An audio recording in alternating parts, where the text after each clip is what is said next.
All right, so let's go through some of the good points. Let's go through some of the good points. Wait. You might want to go to the bathroom and be really long before, there's going to be a lot of good points. No, not really. Just don't blink and you'll miss it. Yeah.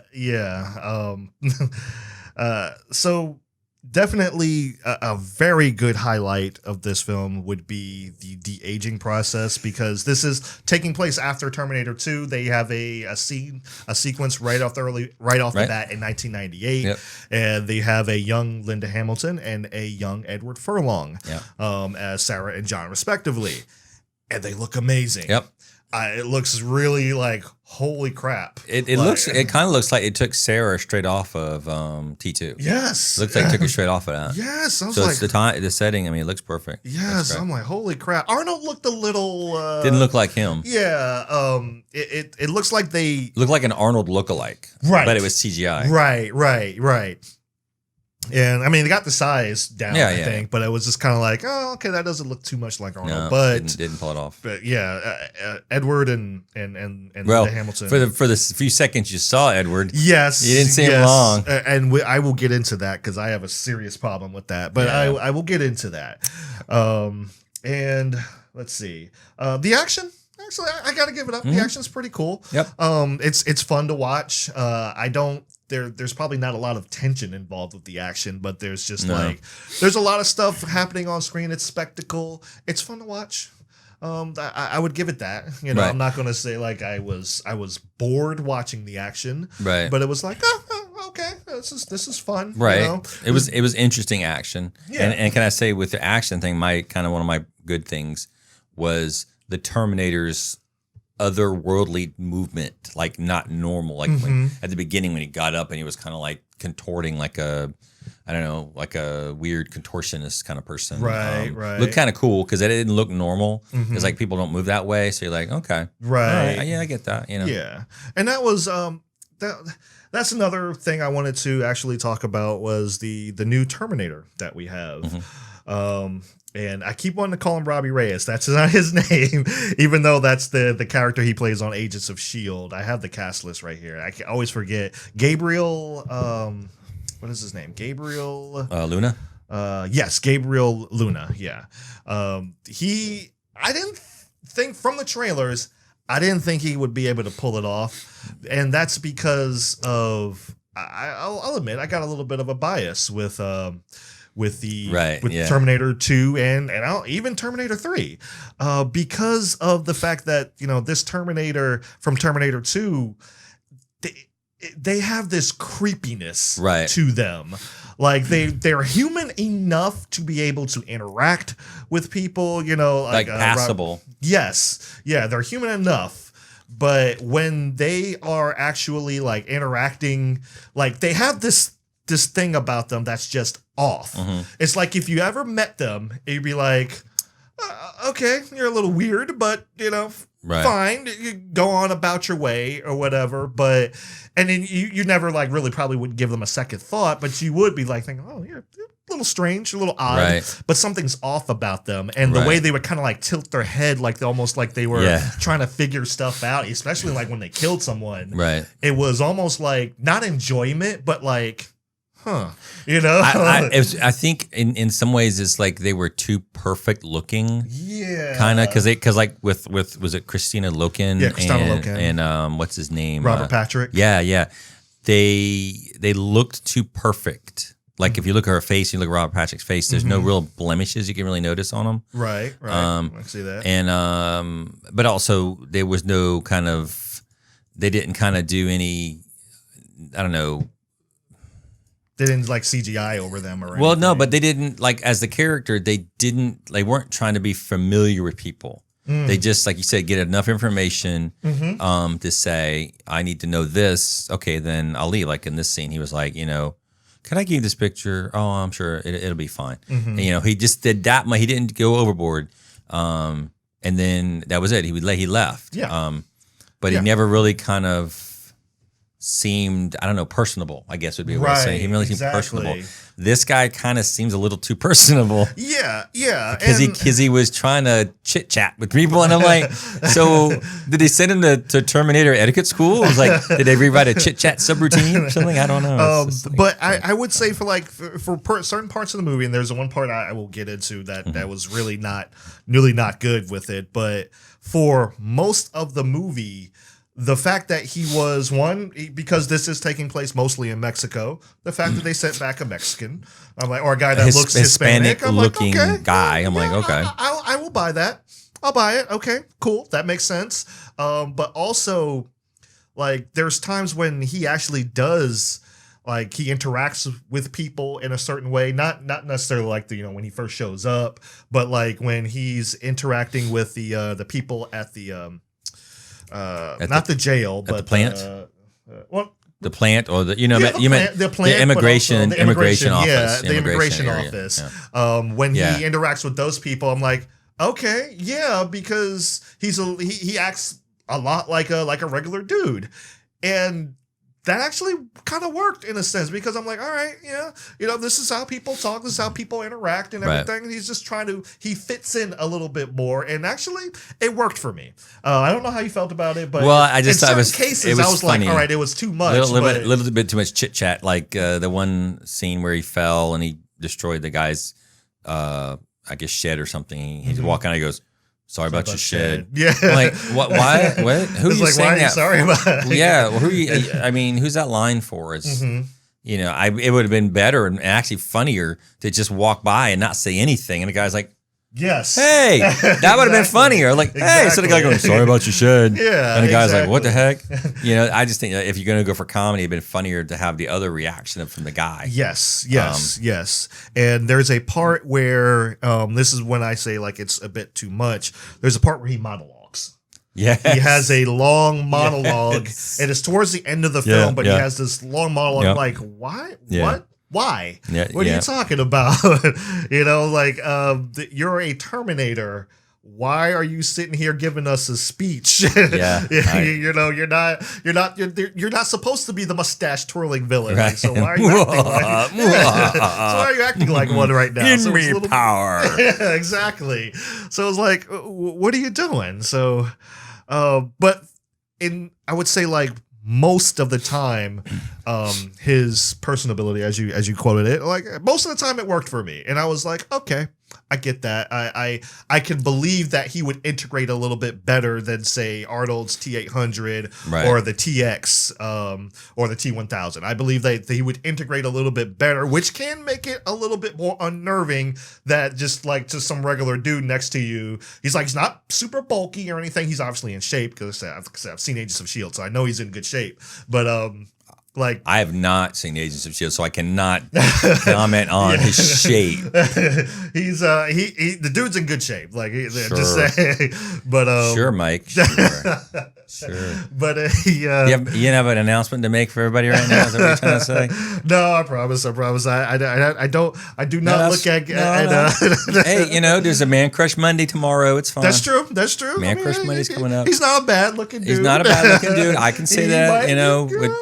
We can say that with our, masculinity come firmly intact. Yeah, he's a hey, sure, he's a good looking dude. Sure. But like he looks like a regular guy. He looks like one of us. And they can be a little bit more disturbing in that regard. Right. It's kind of like, oh, okay. Because Arnold's character looked too not normal because of he's so big. Right, he's massive. In Terminator 1 and 2, he just like bulky and big, mostly because the T800s were bigger because they were built bigger because they were the older model, whatever. So that one you're like, okay, I get that. So he had to stand up and be a bigger and a buffer because he just had to be. Right, right. So yeah, and this guy and Robert Patrick's character kind of looked less imposing. But at the same time, it hid, because again, I think, let's say, for example, you're taller than most people. Yeah. So you kind of stand out in the crowd. Exactly. I'm kind of a little bit, I'm like average guy height. I'm like 5'10", so I'm like average guy height. So I don't stand out. Of course, I got brown hair, brown eyes, so I really don't stand out. Right. Now. So Yeah, I kind of blend in, so I can see why they would do that. That's fine. I have no problem with that. Yeah. But we did thought it was interesting that that when he teleported in into the courtyard of her building. Yes. But yet Mackenzie Davis's Grace character, the enhanced human protector, teleported underneath the bridge. Underneath the bridge somewhere. That's kind of like, what? Did you not tell her? Did you not know where to go? I mean, the Terminator knew right where to show up. Exactly. Which that was one of the things. Like, I was actually given the movie was the fact that the killer Terminator was like, shows up right where she lived. I'm like, yeah, that makes sense. Show up right where she lived, take her out, boom. Look like an indigenous person, show right where she was, and then she's dead. Okay, cool, get that. Yeah. That's pretty smart. But for whatever reason, she shows up under the bridge, I guess for callback's sake or whatever. But I'm just like, and not even like under the bridge, and so she fell a long distance. Right. It's like, that didn't feel good. So that just seemed weird too. But later on, we find out that the character, who is it, Danny, the main character protecting, sent her back. Yes, because she knew her in the future. Right, kind of the same Terminator 1 thing, kind of spiel. But I think But we were like, wait a minute, if she sent Grace's character back to protect her. Wouldn't she know where she lives more than the Terminator would? Why? Yeah, I was just like, why didn't she show up there? She was like, well, we lived under a bridge for a while. Okay, under the bridge. No, we moved. We got a job. We got an apartment. Oh, crap, she's already gone. Exactly. I guess. I don't know. I don't know. It's like, okay, so that's a little weird. That's a little weird. And okay, now we got most of the good out the way. I gotta go in. Well, now hang on. There would have been more good maybe if we kept writing, and we would have written down more bad if we kept writing. At some point, we were just like, we just can't write anymore because we wrote stuff down, but at some point quite a bit we were just like, I got another page actually back. Do here. You really? So, wow, I just stopped writing altogether. I'm just like, no. Oh yeah. So I gotta go in on what they do in the beginning here. So as I've said, or as we said, John Connor does make an appearance in the beginning of the movie. Yep. He makes an appearance along with his mother. Yep.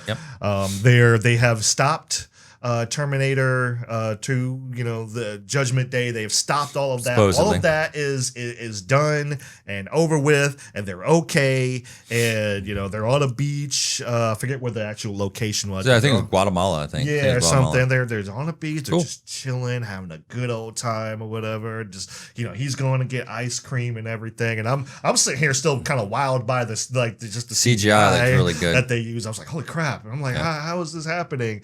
And this only lasts for like a couple of seconds because it's like, oh, there's Linda. Oh, there's John. There's the Terminator. What? Yeah, boom. And then he shoots him a couple times, walks off. Walks off and just literally goes and fricks off in the ocean somewhere. I guess. Because that's where he walks towards. I don't know. And I'm like, okay, this is a character that we have followed for 5 movies. Yeah. Now you can argue like, okay, they made him a villain in Terminator Genisys. That was not a good thing that they did that. But at the same point in time, it was just like he was, at least in the beginning, like for a while in Terminator Genisys, he was still the savior. He was the guy that he saved everyone. He saved the world. He brought humanity back to power over Skynet and what Cyberdyne.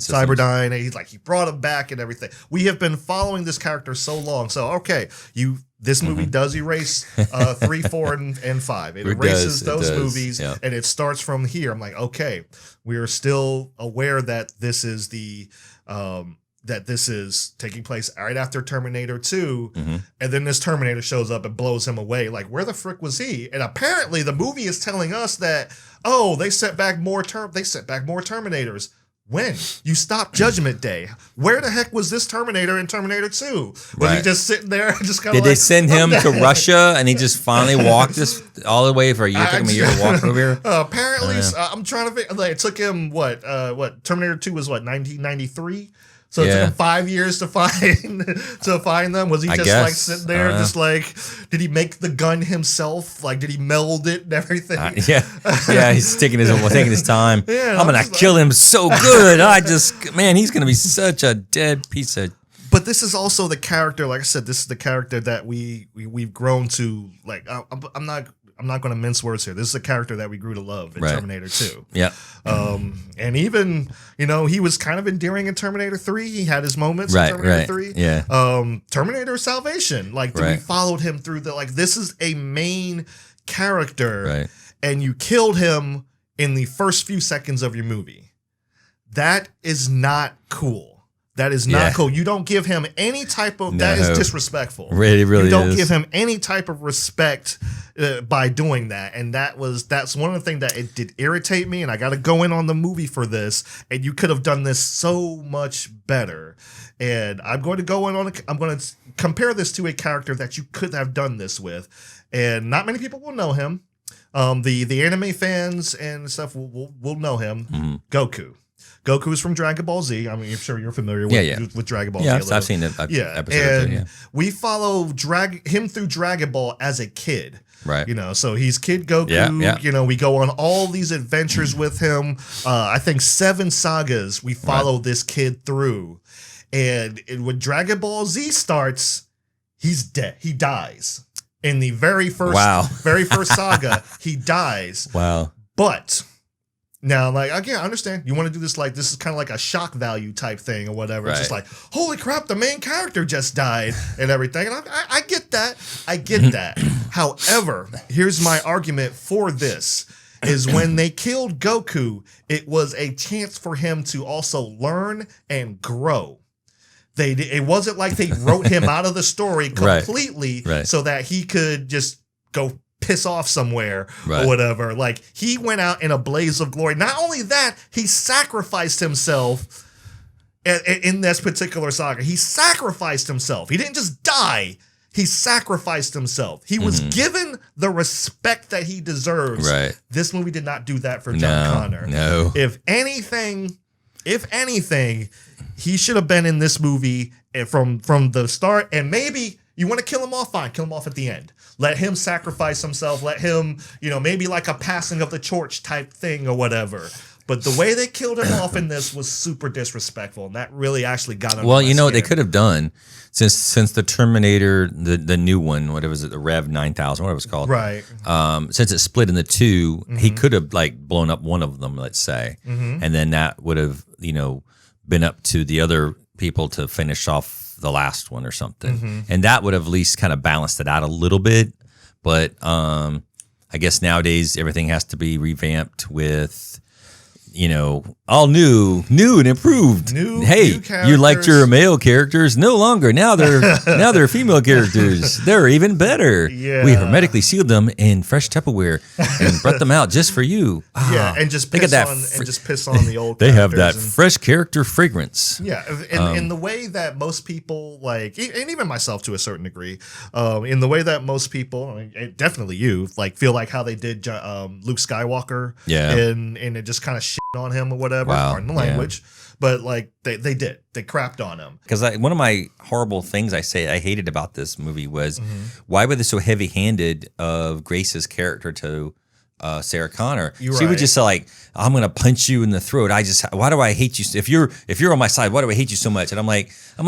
This old lady showed up on the bridge. You're standing there with the little girl. You're going to get killed because she says, when they start killing me, run. So you already know they're going to kill you. Yes. You know that's going to happen. She comes out, blows up the two of them, and goes, "Oh, I'll be back. I'm going to go finish this one off." And then, she steals her truck. And then she finds her somehow, we don't know, at a pharmacist somewhere because she has to get drugs because she's an enhanced human, but she needs something to keep her balanced or something for the metabolism of her human body, I guess. Right. And so she finds her there magically. I'm assuming she has low jack on the truck, I guess. I don't know. But anyway, so she finds her there, who's unconscious, drags her to the, a hotel in the middle of nowhere and helps her. Yeah. So why is all this hostility towards Linda Hamilton's character? That doesn't even make any sense. No, it really doesn't. She saved your ass twice. Twice. It really doesn't. It becomes like this annoying little You know how they say men get into pissing contests? Yes. That's what it becomes. Yes, That's what it becomes. It becomes annoying after I'm going to whip mine out. Mine's bigger than yours or something. I mean, it's like, I'm surprised they didn't do that with the guns or something. I mean, Exactly. that would be like, oh, good. Yeah, we've come a long way, baby. Yes, like, really? exactly. Are you freaking kidding me? This is where we are. She saved your ass twice. She obviously has awesome weapons because she just blew 2 of them. She blew them up. Now, again, why they didn't take any damage, I don't understand that because you're shooting at basically, a hollow thing because remember he wasn't a shell at this point. Yeah. Yeah, he was a shell of the endoskeleton because they separated from the liquid to the thing. And I'm like, so you just shot it with an anti-tank weapon. No offense, it takes out a tank. Yeah. That's why it's called an anti-tank weapon. Now, this, creature is less dense than a tank and it's still made out of earthly materials. It's not made out of space dust and space metals or something that are like, adamantium or something like, a vibranium like in the Marvel universe. It's made out of just metal. So you see the thing here and it's still got servos. It's still got, hydraulics. It's got wires. It's got, processors. It's got, it's got to have some kind of something to get it to work and run and move. So why wouldn't that anti-tank weapon do anything to it? Yeah. I mean, why aren't you Why isn't it limping? Exactly. Why aren't you? I mean, at least show us that the thing can maybe repair itself, something. Then you go like, oh, because see, then you do that. You go, oh, wait a minute. Oh, that's kind of clever. So then you go like, that's why. Oh, okay. So now you add a new dimension to the creature, but they didn't do any of that. And there were so many weird parts of this movie like that with the shotgun you were going to talk about. That just didn't, you're like, huh? It's like, where'd that come from? How do you do? No, it doesn't make sense. Yeah. And then why would you do it? Like, why would the Rev 9000, whatever. You Rev 9. Yeah, whatever. The new and improved middleman. But why would you show him he can do these things like, say, I don't know, show up looking Hispanic and then meld, and as he touches the shirt, he becomes the color of the clothes. Cool. That's great. But then not show us other things or do something once, like when he only took the form of that, the dad. Cool. Took the form of the dad and once. Then a woman working at the border. Right. Which somehow he got over the border before they did. Don't understand that. So he's way behind them, doesn't know where they're going, but somehow manages to get ahead of them. And I'm like, huh? That's another thing. It was just like they do show this, and yes, the T-1000 was very good at catching them off guard because it would take the form. It took the form of Sarah Connor one time. Yep. So why is it this Terminator using that to its advantage? It's constantly showing up, as as the character that we see here on screen. Right. He's showing up just as regular. that guy. Yeah, as that guy. Right. And it's like, and here's the thing. For example, like there's that scene in the detention center, right? Grace sees him, but like you said, why would he not take the form of another guard? Exactly. Or of one of the people running? Exactly. And he'll look like other Hispanic folks running, and he'll be looking around. And look how many he stabbed a bunch of people already. I'm like, he's got their tissue. All he has to do is change. Yep. Just morph, just like keep them on their toes, get them off guard at some point. Nope. But it never does that. It's like, all right, I do it for these couple of moments, and then I never do it again. It's like, okay, fine. Doesn't make any sense. If that's what you want to do. I'm like, you're just making your job harder, but okay. Yep. And I got to go in on this because, and I don't know, I haven't seen any other reviews, haven't read any other reviews on it, but this movie, it gets going right away, but because it gets going right away, you don't spend a lot of time getting to know these main characters. No. Especially Danny. Right. And you don't get to know her. You really don't get to know her. It's like, what she's kind of going through on a day-to-day type thing. Just like, all right, she's got a brother. Takes a snapshot. She's got a brother. She's got a father. Her mother, I guess, passed away at some point or whatever. She's got an uncle. Okay. Who is she? What does she want to do with her life or anything like that? I'm like, what's they introduced this whole thing like where machines were kind of like taking the jobs of the people in the factory and stuff, which is topical. I'm like, all right, fine. Yeah. She wants to do something with that, but that's never brought up again. That's kind of like, that just goes nowhere. But here's the funny bit. They actually talk more about her brother's her brother's Yes. We know what he wants future to do. and his goals and dreams. Yep. Because he was talking about his YouTube hits of him singing, and he's going to be bigger than Bruno Mars. Right. And so you just see you see her kind of being Susie Homemaker, I guess. Yeah. Because she's the woman of the house and trying to keep dad going and go to get a doctor's appointment, and the brother, come on, we got to get to work and blah, blah, blah. So she's kind of doing that, but we don't know, like, well, maybe she wants bigger things. Maybe someday she wants to branch out on her own. Yeah. But nope, we don't get to see any of that. We don't get to know any of that. We don't get to know We didn't. any of The brother's that. going to go. The brother could have said, "Don't worry, your chance is coming too, Danny. Something. I mean, you're just amazing, and blah blah blah." Yes. But nope, don't get any of that. Yeah, you don't really. By the end of the movie, you still don't know who she is and what she wants to do. Nope. It's just like, all you know is like, oh, she's supposed to be this perfect leader or Yep. whatever. You get to see a snapshot of that.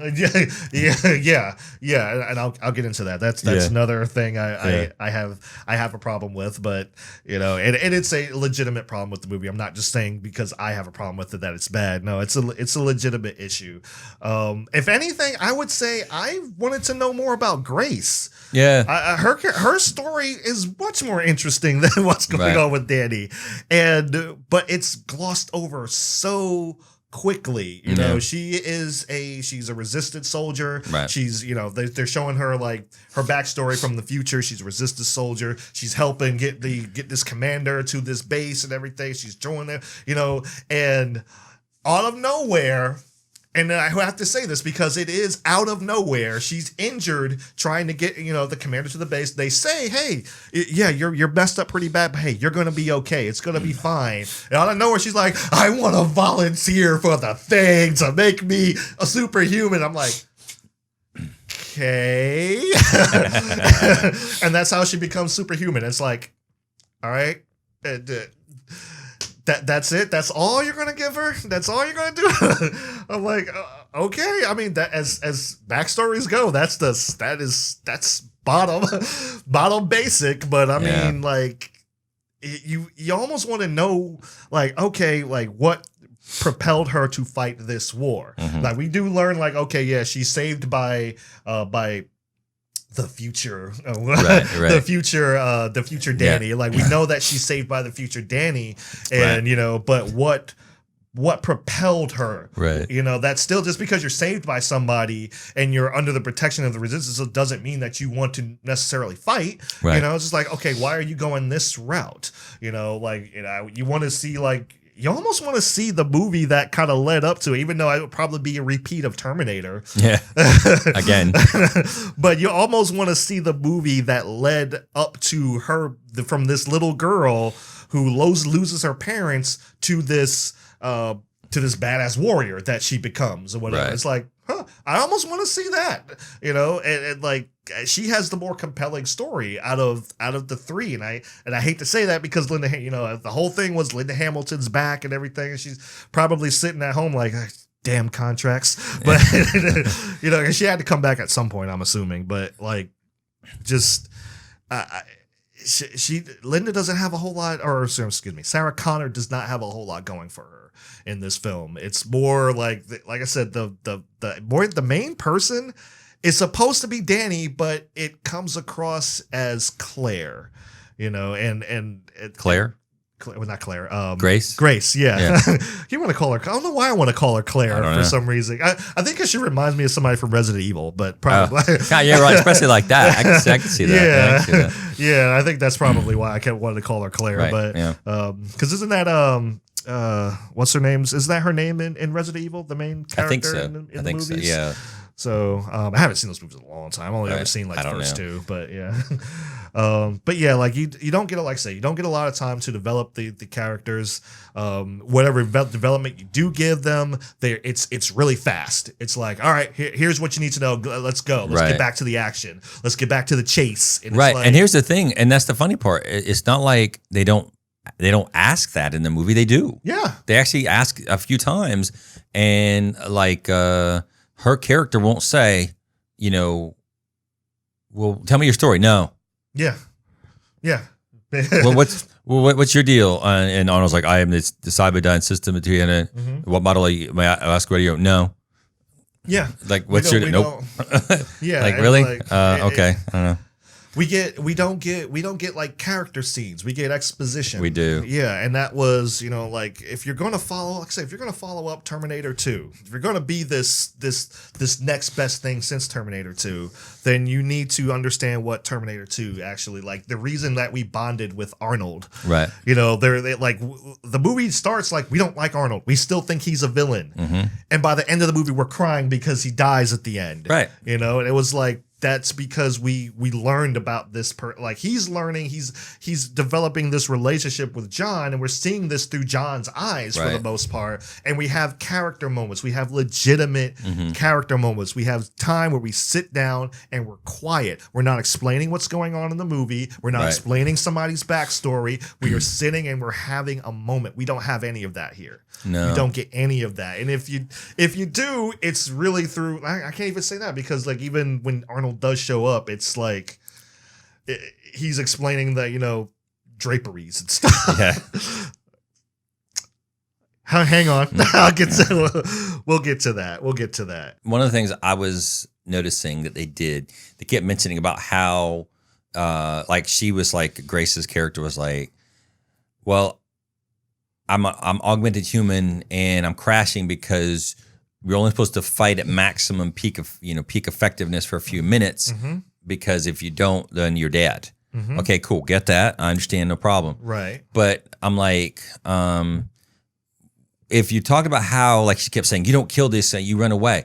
Like, okay, I get that. It's indestructible in some way. It's almost impossible to kill, to put it that way. Okay. It's almost impossible to stop. All right. Well, but the truck it's driving isn't impossible to stop. The truck it's driving is a truck. Right. So in the previews, you saw the trailer of her throwing the rebar at the guy. Why would you do that at the truck? Exactly. Throw it at the steering mechanism, throw it at the battery, throw it at something to stop the truck. Yeah. And then the truck will stop, and then you'll drive away, and then he'll be back there and he'll be going curses, and then he'll have to find you.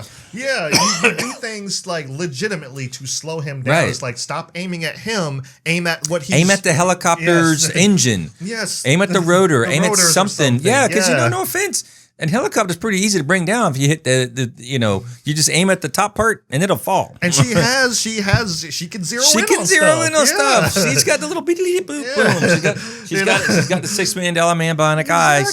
Two of them, I might add, not just one of them. Exactly. So it's kind of like, why are you wasting your time? Like, okay, you know that you can't really beat this thing. So not without a lot of work. Right. And really, really hard with modern weapons, apparently. Right. And it's just like, okay, so like I said, you've set it up, like it's almost impossible. Aim for the devices that he's operating or whatever. Yep. Make it really hard for him. Yep. Like, he's already making his job hard enough by showing up, and not disguised as anything. Right. So just make it super hard for him, So that's one of the things I'm like, okay, you could have.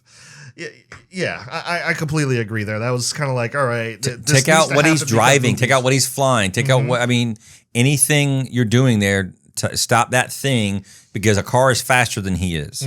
Boom. Got it. Yep. But like I said, again, I don't understand why they would have set him up like, it's almost impossible to kill, because the nanotechnology, cool, but they're very small, and no offense, you could probably damage them a lot. Now, there's like millions and millions of them, I get, but since they didn't show any kind of self-repair thing, you were like, well, how does it do that? They could have just like I said, pause for a minute and show a scene of him, I don't know, standing in the desert for a second. He's walking and he's like, like they did with the Terminator. They showed through his face. They did it in this one too with Arnold's, system damage or whatever.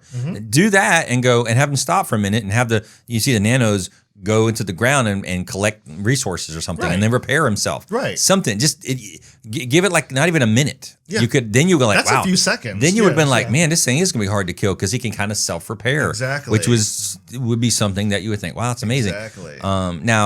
But like, I don't know. That just didn't make any sense to me. Because they went out of the way to say, you run away and blah, blah, blah. Then stop the truck. Stop the thing. I don't know. Yeah. And there's a lot of little stuff that adds up in this film. It's just like, there's this whole big chase on the freeway, and there's this big, explosions, people are dying, cars are flipping off things. Flipping off of the what? The bridge. No. What's knocking them off? Oh, yeah, the snowplow. The yeah. Mexican snowplow, because it snows a lot in Mexico, apparently, I guess. I don't know. I've never really been to Mexico. I mean, I know it's further south than we are, and we get very little snow. We get very little snow. And Florida, people I know, don't get any snow. Yeah. Or it gets cold occasionally, every now and again. But I'm thinking a lot farther down than that. I don't know how much snow they get and why a truck would have a snowplow in the front. Whatever. Because I guess the movie needed it, I guess. I guess, yeah. But I'm like, okay, it's knocking the stuff off. So, like, a lot of stuff is happening on the bridge. The police don't show up. Nope. And I'm like, okay, look. I will suspend disbelief for that, except for one little detail. When they get off the freeway, finally get off the freeway, they get into this neighborhood, and this cop is literally just right there. There's like two cops, like cop cars sitting right there. I'm like, y'all weren't dispatched to any of this. It was just like, oh, a little domestic dispute. It was somebody else will get that. Yeah. I'm just like, all right, people dying on the freeway. Whatever's going on over here can wait. I'm sorry, but it can wait, or at least one of y'all can go. One of y'all go and one of the other ones stay. And I'm just like, but no, none of that ever happens. And it's like, okay, why show the cops and then why not have the cops show up when they need to show up, but have them doing something arbitrary, you know? And I'm not saying like whatever they weren't dealing with wasn't important, but I'm just like, there's two people there. One of them can go. The other one can stay. You know, I'm just like, all right, we know that they're present, but they're just, for whatever reason, they're not, you know? There's a part where like when she's crashing, when Grace is crashing and Sarah's trying to help her, you know, and so she gives her an injection. They get all this medicine from the drugstore. She gives her an injection, and Danny's like, "How did you know how much to give her?" She's like, "I don't." And I'm like, okay, that doesn't make things better. No. You know, and William and I had talked about this like before we started recording, and we were just like, I would buy it and like, okay, give her enough to maybe like she wakes up and she's still in a weakened state though. You know, like she might be able to get up and speak and move around, but like trying to like, you know, flip or like not grab Sarah real quick and disarm her. Yeah, exactly. This is kind of like, nope, she's just fine. So I'm like, all right, so she gave her just the right amount of everything so that she's fully operational again. And I'm like, how convenient. So we have that. We have also there was one other thing I wanted to get into, and some of the dialogue, you know, when it comes to like, you know, to the script, and they're just like when they're trying to figure out who's texting Sarah so that they can figure out like, oh, what's going on with how am I getting these messages? Who's sending me these messages to let me know what these Terminators are? Right. And it's like, okay, so Grace takes the phone and she takes the back off and she's like interfacing with it, and Sarah's like, well, what are you doing? Future what? What does that mean? What does that mean? I'm like, okay. And it was, it sounds like someone wrote it, didn't know what to write, so they just wrote like, somebody will fix this later on. They're just like, you know, first draft type stuff. They were just like, what are you doing? Just wrote future shit. You know, just like somebody will fix this. Somebody will come up with something. It just never got fixed. It just sat there, just kind of like, all right. The technical aspect of movies nowadays are great. We know that. I mean, yeah, the CGI when the new Terminator was trying to, you know, get her in the get Danny in the the car, the plant where Danny worked. It was it didn't look so good. It's like a lot of the budget definitely went to that de-aging. Yeah, at the very beginning, it's like Samuel L. Jackson's character from the from Captain Marvel. It's like, spend all money on that. The rest is like whatever. Yeah, so it was like kind of like that. A lot of the other CGI is kind of like it's not. There's moments where it's like it's not like it's bad, but it's just like certain times are like, all right, that's a rubber person right there. You know, so it doesn't look right. It doesn't now it meshes well, like when they actually go from CGI to live action type stuff, it does mesh well, but it's like, you know, it's one of those things like it pulls you out just a little bit because it looks off. It doesn't look right. What about him and the changing? Because there were some moments with the Terminator character remorphing back when he gets some close-ups. Right. It looked a little off. Yeah, but mostly look pretty good. Yeah, and that's what I was saying. Like, like it blends well, but it still looks off, right, to a certain degree. And I honestly, I was thinking about it on the way over here, or way back from the film. I was like, I expect better from Disney. You know, I'm just like, I know it's Fox, but I'm just like, well, no, Disney owns Fox, so like I expect better. Yeah. You know, in terms of like their CGI and stuff like that. So, like I said, there was a little off. And all right, so I got to get into two characters now, and one of them is going to be one of them is going to be on the actress. And I don't have necessarily there's nothing against this. What's her name? What is her name? I gotta look up her name. Her real name? Yes, Natalie Reyes. Yeah, Natalie Reyes. Okay, I don't have anything against. Or Natalia. I'm not sure. Natalia Reyes. Okay, I have nothing against her. Right. She is too dang small. She's really too small. She is really tiny, and like it's pretty bad. Right. When they give her like a shotgun, yeah. and she can barely reach the or not a shotgun, but like like some. Well, it was like a shotgun type thing. Yeah, probably. She couldn't even reach. She was like, and I was looking at this, and I'm just like, man, y'all can do better than this. Right. Y'all can do much better than this, because I was expecting her to fire that gun. I was expecting her to fire that gun, and next thing you know, she's just like, just falls right over. Like, it just falls right over, and I'm just like, y'all know dang well that she shouldn't be holding that gun. It looked funny. It looked really funny, and it was just like, all right, she's. And I actually, right before that, when they met Arnold's character, I started laughing at one scene. I just couldn't stop laughing because So they met Arnold's character, Carl. His name is Carl now. Yeah. He apparently lives in Texas, doing drapery with his, I guess, wife. Maybe, I don't know. That's something I want to. Yeah, that's something I want to talk about. But it was like I don't know. Where was I going? Because it was such a weird thing. I know what you're talking about. Let me finish with her real quick. Because I know there might be an argument coming up here. There may be. I'm not going to say I'm not going to say it's definitive. Because they'll probably say, well, look, John Connor was like a little, gangly little kid, or whatever. Yeah. I'm like, all right, I'll give you that. John Connor was a gangly little kid. Yes. He, he couldn't. But we know why. His own, but he couldn't hold his own. But guess what? John Connor grew the frick up. Yeah. Well, because he was a child in that movie, but whereas Danny's character is kind of already an adult. Yeah. At least a young adult. Yeah. We don't know her actual age, but we're assuming it's 17, 18, maybe. Something like that. Something, but then maybe even 16. I don't know. We don't know.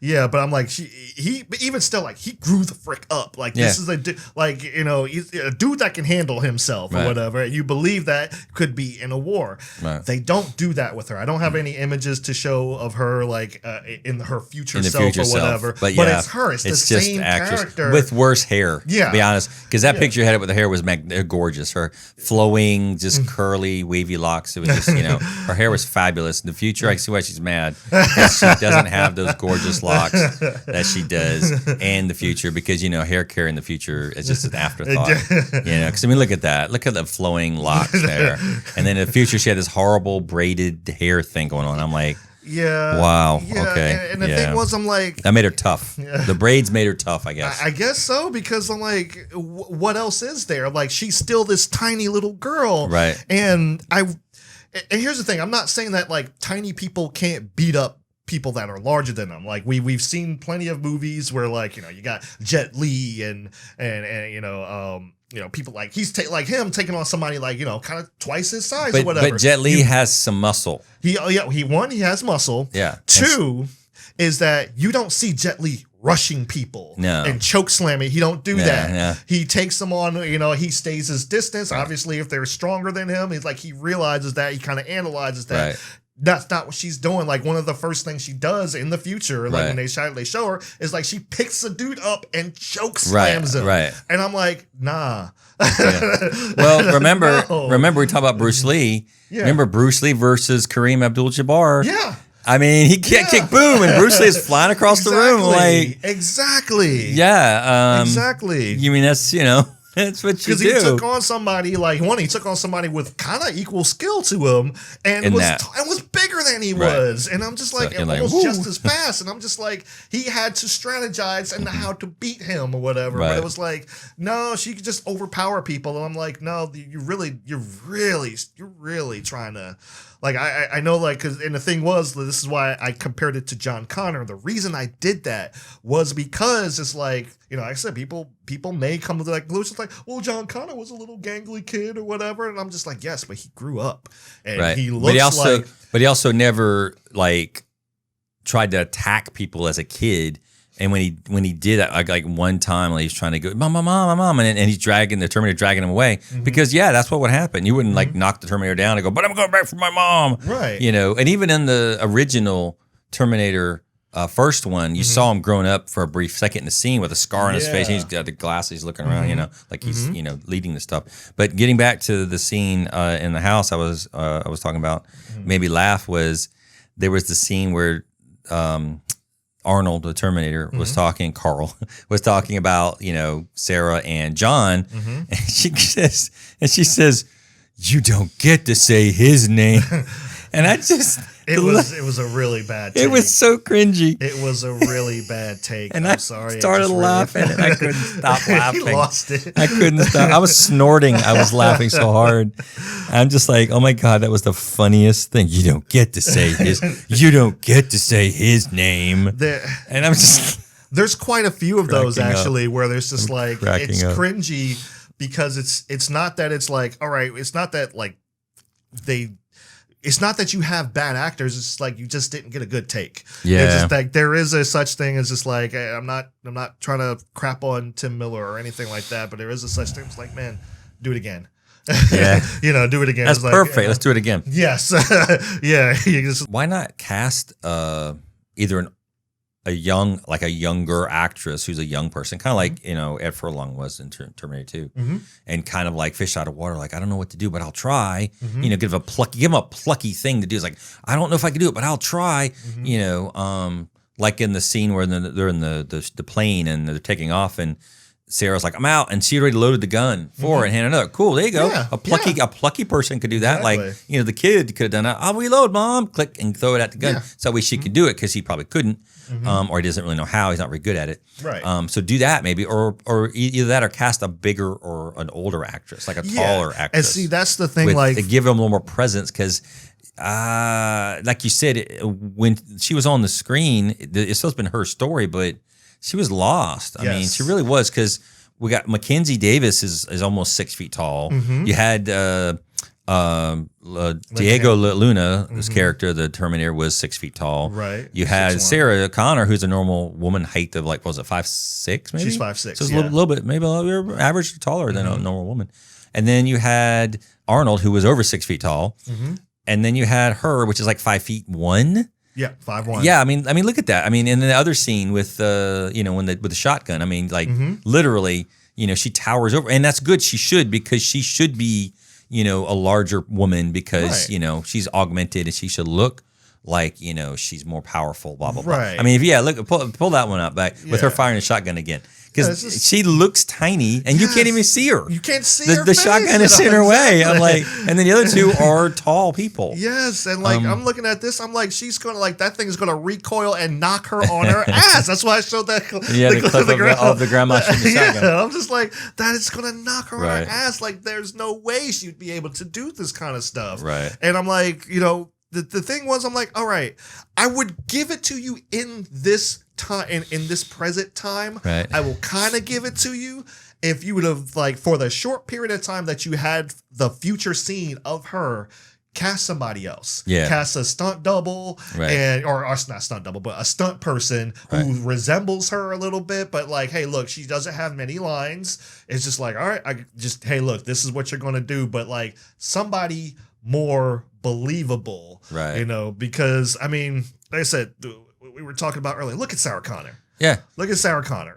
Like that's a woman that can handle herself. Yeah, or whatever. I'm like, That's what I'm talking about. Look at Ripley. That's a woman that can. And granted, Ripley is 6 feet tall, but still, like, you know, I'm just like, that's a woman that can handle herself. Even if, like, I go to like video games, it's like, look at this woman here, like with the shotgun, like that. She looks like she can handle that, you know. Right, and that's a video game, and I'm like, you know, she's not much older than Danny is, and I'm like, she can handle herself.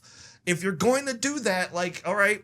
Show it, like, you know, show her grown up, right? You know, like, don't use the same, like, don't be lazy, don't use the same actress or whatever. And I'm just like, all right, come on now. You take out the believability of it all, and it's just kind of like, you know, like I know the whole thing is just like, and that's why I showed specifically women here, right? That can look like they can handle themselves, can handle these firearms or whatever. Because some of that criticism went towards Emilia Clarke in Terminator Salvation, because she's 5'2". Right.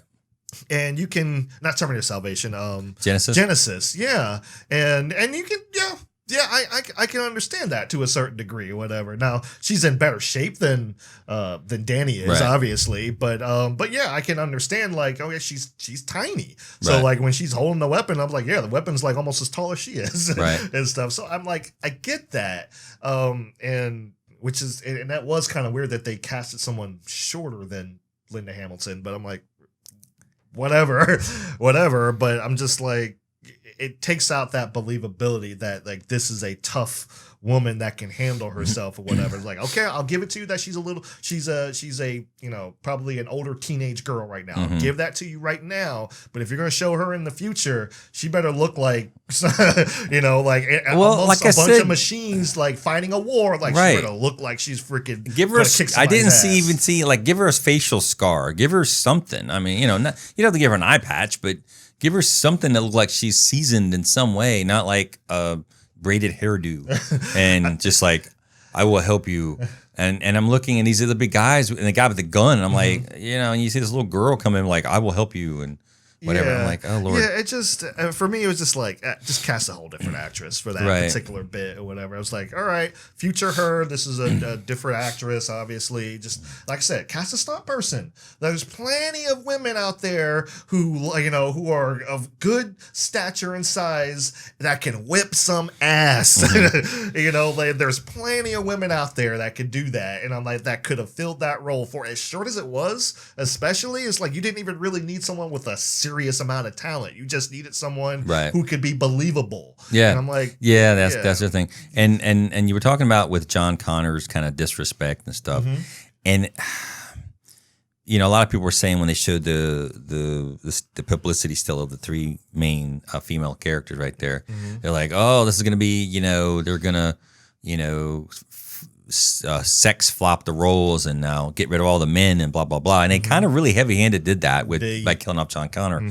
But the thing is, it was like that, like you said, with the character, make it believable. But they really, again, heavy-handed it, not only with that, because, you know, Sarah mentioned a few times in the movie, well, you know, we stopped Judgment Day, they killed my John, he was supposed to be the savior of humanity, blah blah blah. And so later when she was talking with Danny, was like, so it's your womb. They're trying to kill your womb, you know, because you're going to have the future leader, blah, blah, blah.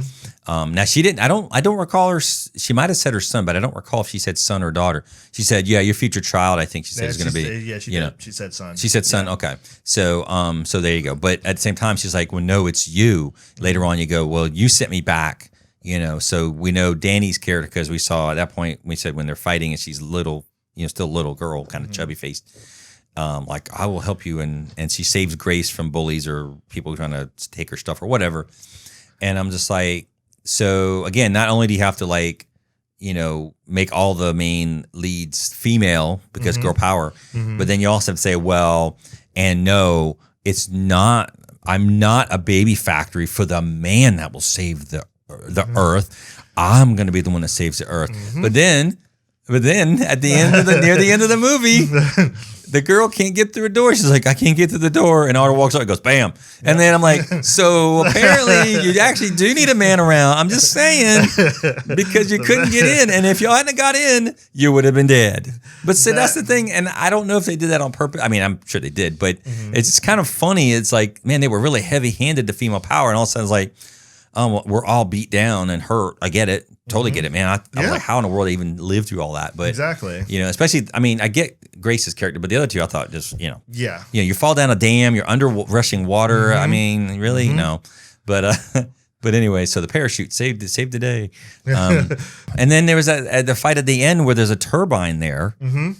And I'm like, he's walking by the open turbine, kick him in, hit him in, shoot him in, everybody attack and knock him in. Yeah. So, but then they Arnold had him at one point, like by his throat, and threw him away from the turbine. From it, when he could have just stuck him in it. And then later they go, oh, well, let's do that and get him in the turbine. And they did. I'm like, well, what was all this other stuff for? Yeah. Just and you do saw that. Like the significant damage that it did to him. And I was like, God. It pretty much destroyed him other than, because it was electromagnet. Yeah. So the nanos were dead. Yeah. The only thing that was left was partial exoskeleton because part of his arm ripped off and he was kind of moving a little slow and like the nanobots or whatever, the liquid stuff was kind of falling off his body just because they were fried. Right. And exactly. So I'm like, yeah, it's about time. But yeah, it just seemed weird. Like they kept throwing him away from it when y'all could have easily hit him in it, thrown him in it, kicked him in it, shot him. Everybody, boom, knocked him in. And I'm like, yeah, because they're like, oh, an EMP. What is that? Electromagnetic. Oh, you mean like that electromagnet that's sitting right there? And you're like that thing? Because here's the thing. First of all, wouldn't Arnold as a T-800 know about technology, at least of that, to know? Oh, that is an electromagnet. This might damage him. Would they not know that? He should. Like I said, they did. They retconned quite a bit of stuff, and his character was one of them. But like they showed just how like really really intelligent he was in Terminator 2, right. And even I'll say like Terminator Genisys. They show that dude knew his stuff. He can analyze it. He knew his stuff, and he was efficient in that manner or whatever. So like. There's no reason that he would have. I'm like, why did you throw him away from the thing? And I was just like, of course, obviously, so the movie could last longer and Grace could sacrifice herself and everything. And then, Arnold could sacrifice himself for like the third time. And it's like, okay, fine, fine. But I'm just like, if you'd have done that, neither of you'd have had to sacrifice yourself and you'd been able to destroy him. So. Why didn't you do that from the whatever? But I did want to talk about Arnold's character a little bit. Sure, Carl. Because Carl. Carl. I forgot all about Carl. that. Carl. God, so he terminates John Connor. And he goes through a walk through the ocean, I guess. Finds religion. And then he's just like, oh, I needed to find, he literally goes on a journey where he's like, I needed to find my purpose in life. I got to find myself. It's like, I was hitting my fist. You know what? That what made me think of, it's like at the end of Princess Bride, Inigo Montoya goes, I've been in the revenge business so long. Now that it's over, I don't know what to do with the rest of my life. Oh God! And that's what I thought of, and I was just like, oh, that's funny. It's like you ever considered piracy? You make a wonderful Dread Pirate Roberts. Well, here's the thing. If this would have been, let's say the Terminator, the Terminator from T2. Lived, like he didn't have to sacrifice himself. It's kind of like, all right, well, how would it integrate into society? Would he actually become a father figure to John or whatever? How much would it learn? Would it learn to love and stuff like that? I'm like, okay, all of that's probably an interesting, concept, but we don't get to see any of that. Nope. And we jump right into like, he's married, he has a kid. Now, obviously the kid is not his, right? But somehow they don't know that he's a Terminator, and they point it out in the movie. It's like, how do you know that? How does she not know you're 400 pounds? That you never sleep, you don't eat.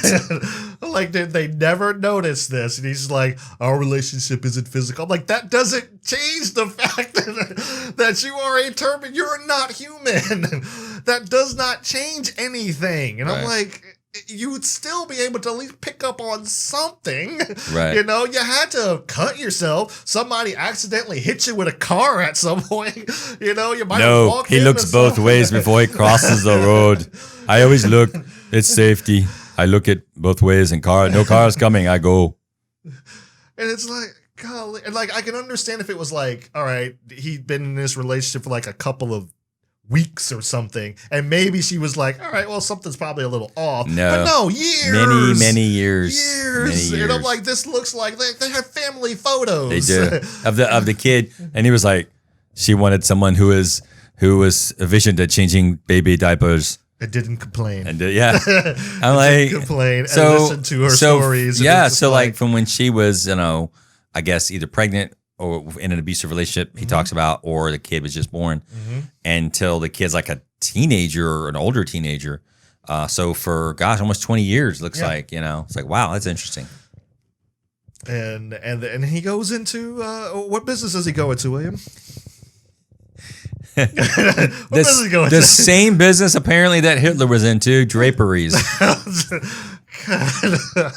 And he sits there and there's this long drawn out, I know it's play for comedy, but it's like it's so long, this scene about him talking about like, oh, it's not just the color, it's the fabric and the weight of the fabric and how it feels. And I'm just like, I'm like, all right, at first it was funny, now it's like, all right, please shoot me. Please shoot. And he's like, you know what, Sarah, shoot him. Shoot him. Here's the other question. They never mentioned what his last name was. Was his last name Terminator? Is this Carl Terminator? They never really said. I just thought it was kind of weird. I was like, okay, first name Carl for some reason. Carl. But what was his last name? Yeah, they never say. We don't know. They never say, and apparently, like, he's told him some stuff because, like, he was able to kind of get rid of them because he's like, oh, my past finally caught up with me. And I'm like, what past? What did you actually fill them in on? Or whatever. And it was just kind of like, Yeah, they really, they mentioned a lot of things that they didn't really mention. Yes. They glossed over stuff. They go, that's interesting. So that's cool. No. There's so many questions. It's like if you've ever seen I think it's Robot Head on YouTube, talking about the Last Jedi, where the character got from here to there somehow. It's like, oh, that's very interesting. How'd they do it? No, we don't get to hear that. And he goes, well, I hope they don't do that in the Marvel movie. He goes like, oh, Tony, you were lost. Pepper's like, oh, Tony, you were lost out in space. Yes, I was. How did you get back? Not important. Let's move on. It's like, yeah, I'm just like, there's so many questions that come up with the fact, like, this whole thing. How did this dynamic work or whatever? There's so many questions that the movie's just kind of like, we're not going to tell you. No. That. Was it like the screenwriter guy who's just like, oh, are we going to learn about how he does that? No. No. Yeah, it's really that. Oh, I wonder if he did a Terminator Dark Fate pitch meeting yet. I'm sure I gotta has. see. I gotta see it. Because this. Don't waste your money, guys. Obviously, a lot of people aren't. So, as we saw the box office. Yeah, box office not look good for this one. Ooh, but I think it definitely would have done better in the summer. It definitely would have done better in the summer. Yeah. If you're looking for like a real mindless, turn your brain off kind of movie, and just like you just want to see the action, right? Like, then go ahead, go for it, do your thing, Yeah. Don't think about it if you're gonna watch it. Don't think about it. Yeah.